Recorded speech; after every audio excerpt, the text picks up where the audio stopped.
The circle of eternity. The morning tasted like bitter coffee and broken promises when Sophia Reyes received the call that would change everything. The phone trembled in her hands while Sheriff Martinez's voice resonated in the silent kitchen of her apartment in Guadalajara, each word falling like stones into the bottomless pit of her stomach. "We've found something, Sophia. You need to come here." 3 years. 3 years since Elena and Marco had disappeared in the Sumidero Canyon during what should have been just another weekend adventure. Elena, her younger sister, had always been impulsive but never irresponsible when it came to Marco, her 8-year-old nephew. The boy who called Sophia Aunt Sophie with that toothless smile that melted any heart. The road to the canyon passed like a blur of asphalt and memories. Sophia drove on autopilot, her hands gripping the steering wheel with enough force to turn her knuckles white. The radio murmured news about an approaching storm, but she barely listened. Her mind was trapped in that last Sunday when Elena had knocked on her door with Marco hanging from her back, both laughing about something she never found out what it was. "We're going on a special excursion, Sophie," Elena had said, her eyes shining with that intensity that always worried her. "Marco and I need a spiritual renewal." Sophia should have asked more questions. She should have insisted on going with them. She should have noticed the strange books in Elena's backpack, the symbols scribbled in the margins of an old map. But she was too busy with her own world, with work deadlines and relationship problems that seemed so important at the time. The park's control post materialized through the morning fog like a mirage. Martinez was waiting outside, his sun-weathered face showing an expression she couldn't decipher. It wasn't relief. It wasn't sadness. It was something worse. Uncertainty. "What have you found?"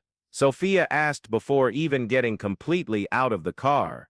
The wind carried the smell of cedar and something else, something metallic, that made her throat contract.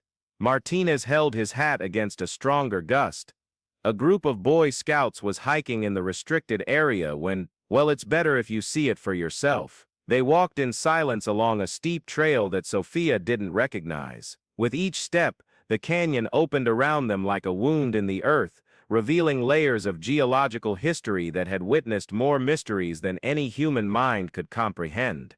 The sun beat hard on their backs, but a strange cold rose from the depths of the abyss, as if something down there was breathing. "Here." Martinez stopped abruptly near a rock formation that seemed to have been touched by ancient hands.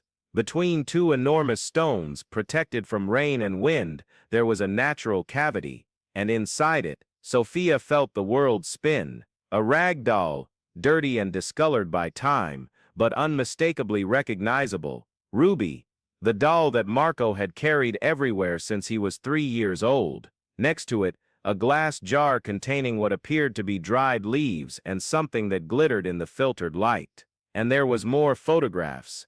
Dozens of them scattered like tarot cards telling a story no one wants to hear. "Don't touch anything yet," Martinez said softly, but Sophia was already crouching down, her hands trembling as she picked up one of the photos. It was Marco, but not as she remembered him. He was thinner, his eyes glassy in a way that chilled her blood, and behind him, partially out of focus, hooded figures formed a circle. "My God," she whispered, taking another photo. Elena was in this one, but she looked different. There was something in her face, an expression of religious ecstasy that Sophia had never seen before.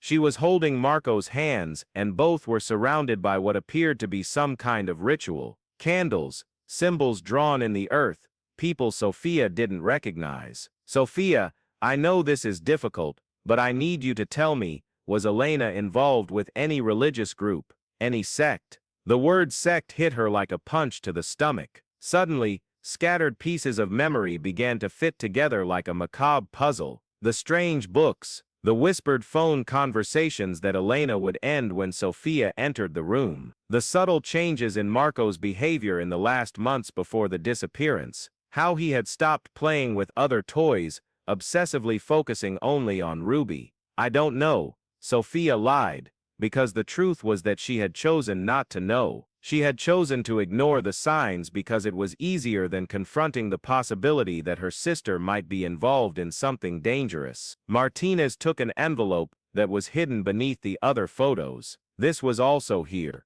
With trembling hands, Sophia opened the envelope. Elena's handwriting, which she knew so well, danced before her eyes in words that made no sense. For Sophia, if you're reading this, it's because the time has come. The circle of eternity has shown us the way. Marco and I have found our true family. Don't look for us in the world of the living. Look for us where the earth meets the sky, where the ancients sleep and the chosen awaken. The key is with Ruby. It always was. Sophia read the letter 3 times before the words really penetrated her consciousness. The circle of eternity. The name resonated in her mind like a funeral bell. Elena had mentioned that name once months before the disappearance, but Sophia had thought it was just one of her sister's passing spiritual phases. Martinez, this area where you found this, is it close to where Elena and Marco were last seen? The sheriff shook his head slowly.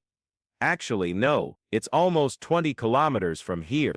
And here's where it gets strange, Sophia. That rock formation, geologists say those stones were moved recently, as if someone had arranged them on purpose to create this hideout. A stronger gust of wind made Ruby the doll sway slightly, and for a terrible moment, Sophia had the impression that it had blinked. She took the doll carefully, feeling the rough fabric under her fingers. There was something strange about its weight, as if it had something hidden inside. That's when she noticed the small opening at the back of the doll, almost imperceptible, sewn with a different thread from the rest. Her fingers found a small hard object inside the stuffing. With her heart beating like a war drum, she carefully opened the seam and pulled out a small ancient key, the type that would open a chest or jewelry box. Martinez, you mentioned this area is restricted. Why? The sheriff looked uncomfortable. There are reports of unusual activity, people reporting strange lights at night, chanting coming from nowhere. The park administration preferred to limit access until they could investigate further. Sophia felt a chill run down her spine. And did you investigate? We tried, but the groups we send always come back with contradictory reports. Some say they found nothing, others, he hesitated.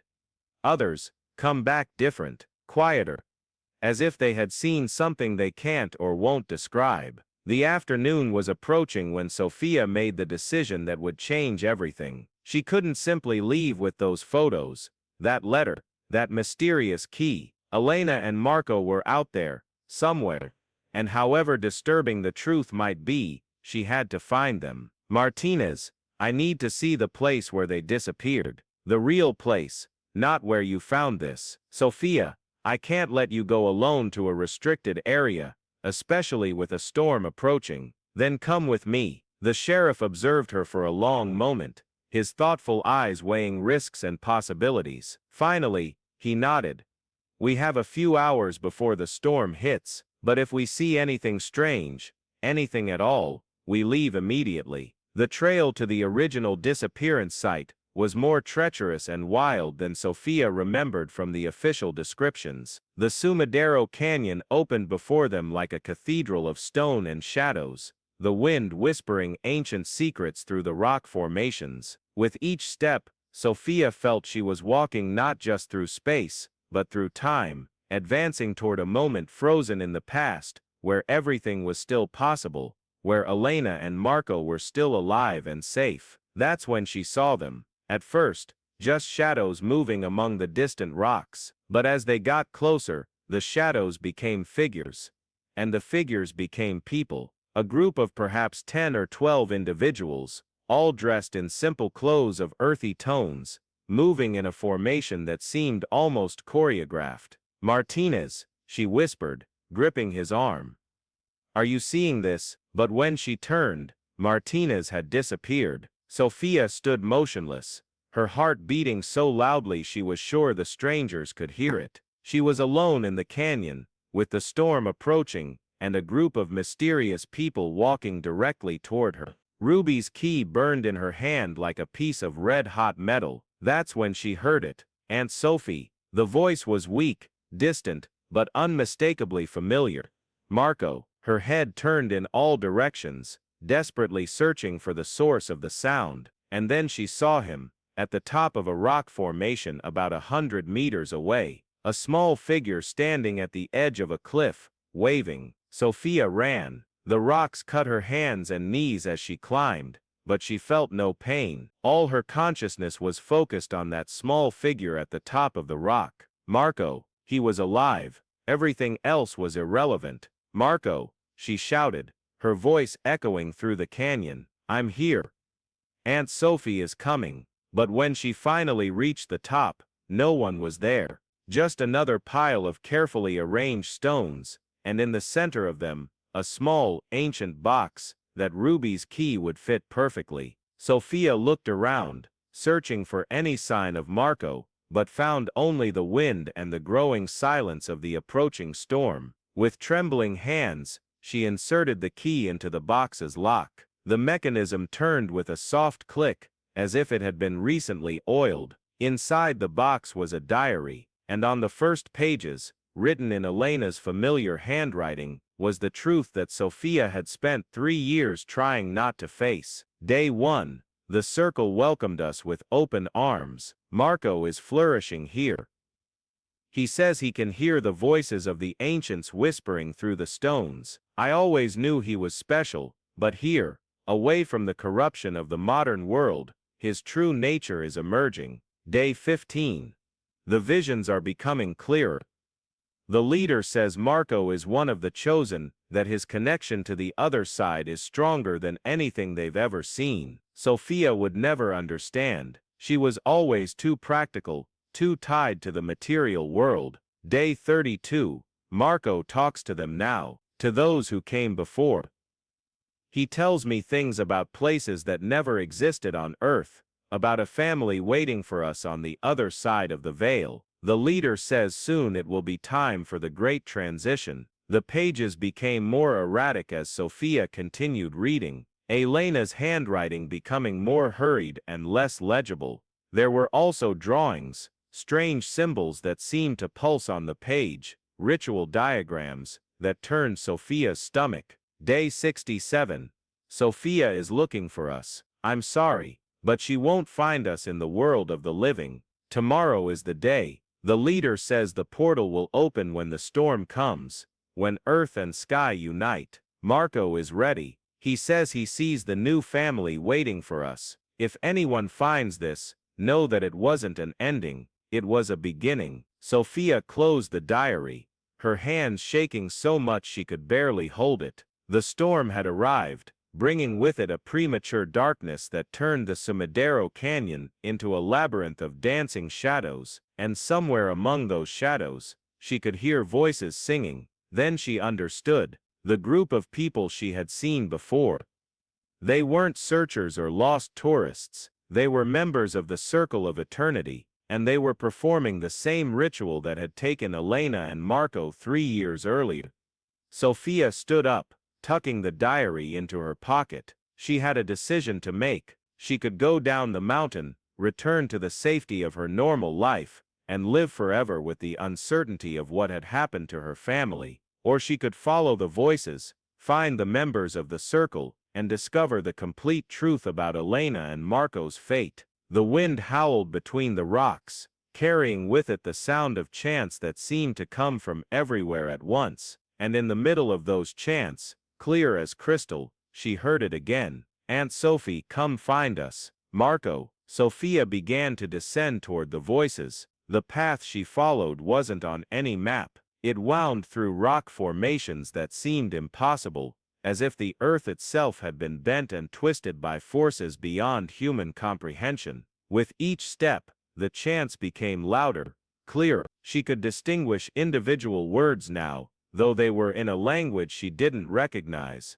And then she saw them. The Circle of Eternity had gathered in a natural depression in the earth, a stone amphitheater that seemed to have been sculpted on purpose for rituals. There were perhaps 20 people forming a perfect circle, hands joined, their faces turned toward the center where 2 figures stood, Elena and Marco. But they weren't as Sophia remembered them. Elena seemed to have aged decades in 3 years, her hair white as snow, her skin marked by wrinkles that spoke of visions and revelations that no mind should bear.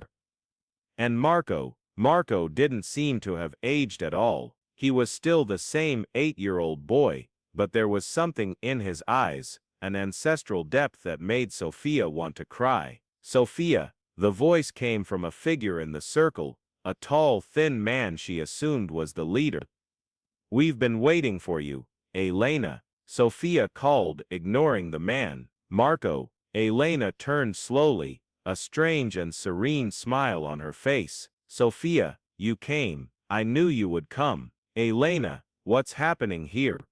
Why did you disappear? Why didn't you get in touch?" "Because we didn't disappear," Elena replied, her voice resonating strangely in the confined space. "We transcended, and now you can join us." Marco approached, and Sophia noticed he made no sound when walking, as if his feet didn't completely touch the ground. "Aunt Sophie, you're going to like it here. There's a new family waiting for us. They've shown me things, wonderful things." "Marco, honey, I don't understand. Are you hurt? Do you need medical help?" The leader laughed, a sound that made the hair on Sophia's arms stand up. "Medical help, as if bodies were important, as if this limited reality were all that exists." "Sophia," Elena approached, extending her hand. "There's so much you don't understand, so much we've discovered. The world we know is just a shadow. Other places exist, other families, other realities where we can be truly happy." Sophia stepped back, every survival instinct screaming at her to flee. But Marco was there, her nephew, whom she had helped learn to walk, who used to fall asleep in her lap while watching cartoons. "Marco, do you want to come home with me? Your school misses you, your friends ask about you." Marco tilted his head, as if listening to something only he could hear. "No, Aunt Sophie, my home is here now, with the new family, but you can come with us. You can meet them too." "Meet whom, Marco?" "Those who wait on the other side." The storm was intensifying, and Sophia realized there was no way she could find her way back in the darkness. She was trapped there with 20 strange fanatics, her mentally disturbed sister, and her nephew, who spoke of families from another world as if they were next-door neighbor.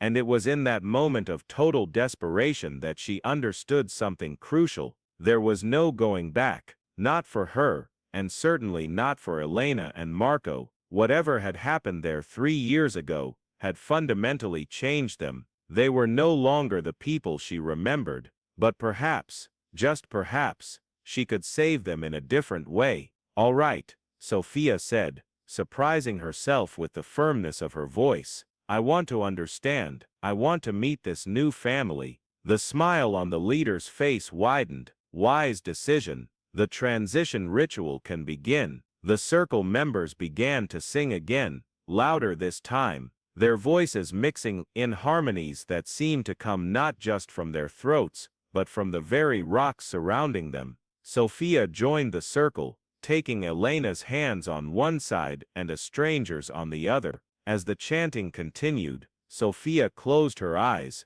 and let her mind wander.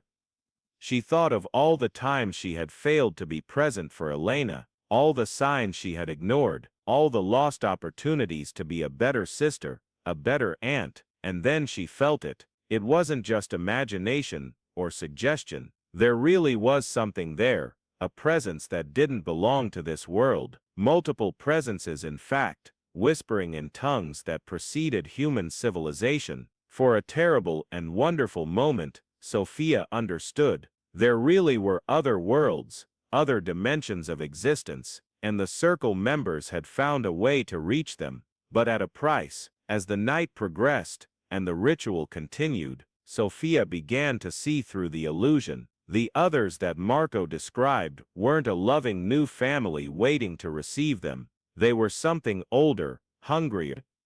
Creatures that fed on human energy, on devotion, on souls, willing to sacrifice themselves for promises of transcendence. Elena and Marco hadn't found salvation. They had become food, and now those creatures wanted Sophia too. The understanding came like an electric shock through her entire body. She opened her eyes suddenly, seeing the circle not as it appeared, but as it really was. The members weren't enlightened mystics. They were empty shells, puppets moved by forces they didn't understand. And Elena wasn't smiling with spiritual peace. She was smiling because she no longer had a choice. Whatever was controlling the others had taken hold of her too. Only Marco seemed to retain some vestige of himself, and even that was disappearing as Sophia watched, his small figure becoming more translucent with each moment. Sophia had a fraction of a second to act. She released the hands at her sides and shouted, "Marco, remember Ruby, remember the song I used to sing to you." For a moment, confusion crossed Marco's eyes. The child she knew shone through the possession, like the sun through thick clouds. "Aunt Sophie, yes honey, it's me, Ruby's song, remember? Ruby, Ruby, dear little doll, keep my heart until I return." Marco began to sing along with her, his voice weak but growing in strength, and as he sang, something extraordinary happened. The other voices began to falter, the circle began to break, the leader roared with a voice that wasn't human, but Sophia continued singing, and Marco continued singing with her. Elena, for one bright and terrible moment, also joined them, her own voice finding the words of a lullaby that Sophia had invented years ago. The creatures controlling the circle were no match for something as simple and powerful as genuine family love, expressed through a silly song about a rag doll. What happened next was simultaneously the most beautiful and heartbreaking thing Sophia had ever witnessed. Marco and Elena began to glow, not with supernatural light, but with something deeper. With humanity, with love, with memories of everything they had been before coming to this place. And then they began to fade. "No," Sophia screamed, running toward them. "You can come back. We can get out of here together." Elena shook her head, tears shining in eyes that finally seemed her own again. "No, Sophia, we're too far away now, too far to return, but thanks to you, we can leave differently, as ourselves." Marco ran to Sophia and hugged her, and for a moment she could feel him solid and real against her. "Thank you, Aunt Sophie, for reminding us who we are. Marco, I love you so much. I love you too, and I'm going to miss you, but now I can go to the right place, not where they wanted to take us, but where the people we love go when it's time to leave." Elena approached, taking Sophia's hands in hers. "Take care of yourself, sister, and if you ever have children, tell them about us, about who we were before all this." Elena and Sophia, if you're listening to this story, and you have someone you love going through a strange phase, someone who's pulling away or getting involved with people you don't know, don't ignore the signs like I ignored them. Love sometimes means meddling. It means getting involved in the lives of the people who matter, sounding all the alarms when something doesn't seem right, because it's better to be called nosy than to lose someone forever. Sophia nodded, tears running freely down her face. "I promise." Marco and Elena walked away, their figures becoming increasingly translucent, but there was peace in their faces now. The peace that comes from having found the way home after being lost for a long time. "Goodbye, Aunt Sophie." Marco waved, his voice like a distant echo, and then they were gone. The circle of fanatics collapsed like puppets with cut strings. The leader screamed once more, a sound of rage and frustrated hunger, before disappearing in a cloud of sulphurous smoke. The storm passed as quickly as it had arrived, leaving Sophia alone under a sky full of stars. Sophia remained there for a long time, holding Ruby, the doll that had magically appeared in her arms. She knew that when she returned to the civilized world, no one would believe her story. They would say she had suffered a nervous breakdown, that she had hallucinated everything due to trauma and isolation, but she knew the truth. Elena and Marco had found peace, not in the way anyone would expect, and certainly not in the way Sophia had dreamed during 3 years of searching, but peace, finally. When the rescue helicopters found her the next morning, Sophia was sitting quietly on the edge of the Sumidero Canyon, humming a song about a doll named Ruby. Sheriff Martinez was with them, alive and confused about how he had become separated from her the previous afternoon. "Where have you been all night?" he asked. "We've been looking for you everywhere." Sophia looked back toward where the circle of stones had been, but there was nothing there but natural rock formations and the wind blowing through the canyon. "I found them," she said simply, "and now I can let them go." 6 months later, Sophia opened a foundation in Guadalajara dedicated to helping families whose loved ones had disappeared under suspicious circumstances, especially those who might be involved with manipulative groups or sects. She never spoke publicly about what really happened in the Sumidero Canyon, but those who worked with her noticed she had an uncanny ability to recognize when someone was being influenced by dangerous forces, and sometimes, late at night, when she was alone in her office, Sophia would take Ruby from the shelf where she kept her and hum that old lullaby.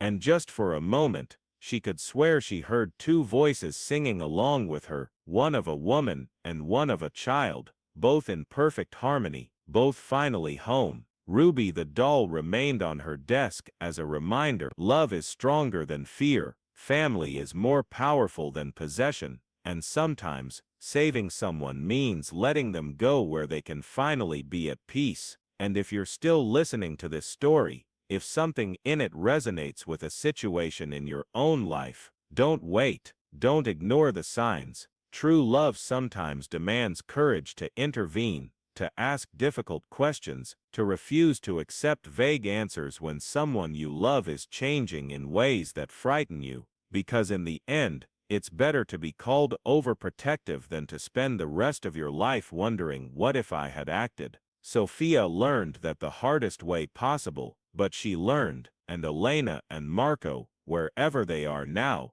are finally free.